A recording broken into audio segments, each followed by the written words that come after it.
We are starting our coverage here at the Denver Gold Forum, and my first guest today is Charlie Morris. He's with Atlantic House. He's head of a multi-asset. He's also a keynote speaker here at the Denver Gold Forum. Charlie, welcome to the show. Lovely to be here. So the topic really stuck out for me.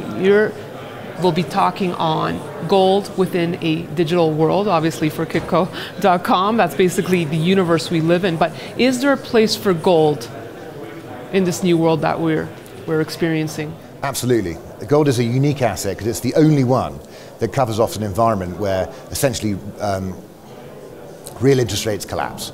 So when you've got an environment that's got very easy money, like we've recently seen in Turkey, when the gold price in Turkish lira has gone through the roof, if that ever happened in the developed world, like in America or in Europe, then you see a sharp rise in the gold price.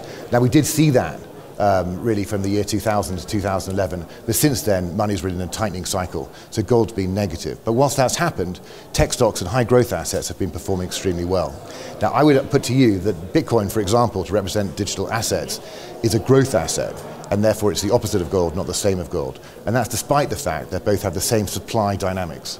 Bitcoin was designed around the idea of gold, but on the demand side they're completely different. So obviously Bitcoin taking a sharp downturn this year. Do you think that it will have a chance to make up for lost ground? Absolutely, because if you want to value Bitcoin, it's very simple. You look at the network, and so the more people that use it, the more valuable it becomes. It's as simple as that. Whereas the bar of gold is nothing like that. We don't look at the trading volume in gold to try and assess its value. The trading volume could be zero, and gold is still valuable. So are the cryptos more attractive to you now than gold? I think that the pitch I'm trying to make here is that actually a 50-50 portfolio of gold and Bitcoin is far more resilient than one or the other, because you've covered off two environments, a strong growth environment or an environment where the world's crumbling. And put those two together, you've always preserved capital under all scenarios, and you've got the opportunity to benefit and grow. With no shortage of news this week and the upcoming Fed meeting, do you think there could be any surprises to the gold price? I don't think so, because gold is actually trading at fair value at the moment. To get the gold price down, you need to see real interest rates spike much higher, much faster.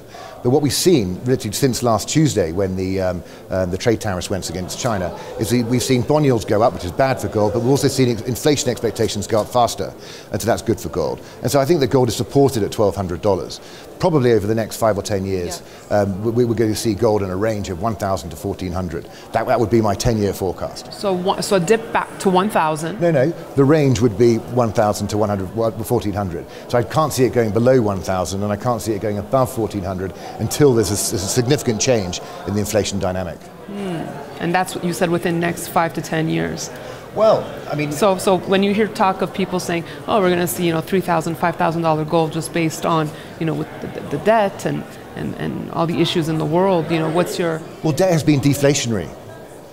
So you can look at the debt in a place like Turkey and say that's not good, but that's debt in a different currency. So dollar debts hurt Turkey, but dollar debt doesn't hurt the dollar. So I think that's the important point here. You'd need to see inflation literally take off. If that happened, then we would also see the bond yield rise very, very quickly as well. So I can see gold being stable under that condition, but not necessarily accelerating ahead. So Charlie, just last question. What do you think is the biggest misconception out there when people are talking gold price? I think that people don't really understand gold, and I think institutional investors run away from it because they think that it's intellectually inferior. I think they're wrong. I think gold's got a crucial place in a portfolio. And if you take a mix of assets and add gold and look over many, many years about how that portfolio performs, it doesn't necessarily get a higher return by adding gold over long periods of time, but it certainly whacks down the volatility of that portfolio, increasing the resilience. And of course, a more resilient portfolio compounds. Right, but despite your confidence in gold, you can't see it getting above 1,400. I can if the inflation rate changes materially. Fair enough. Charlie, thanks so much for your thoughts today. And thank you for watching. We've just begun our coverage here at the Denver Gold Forum. We'll have much more for you on Kitco.com. Thank you.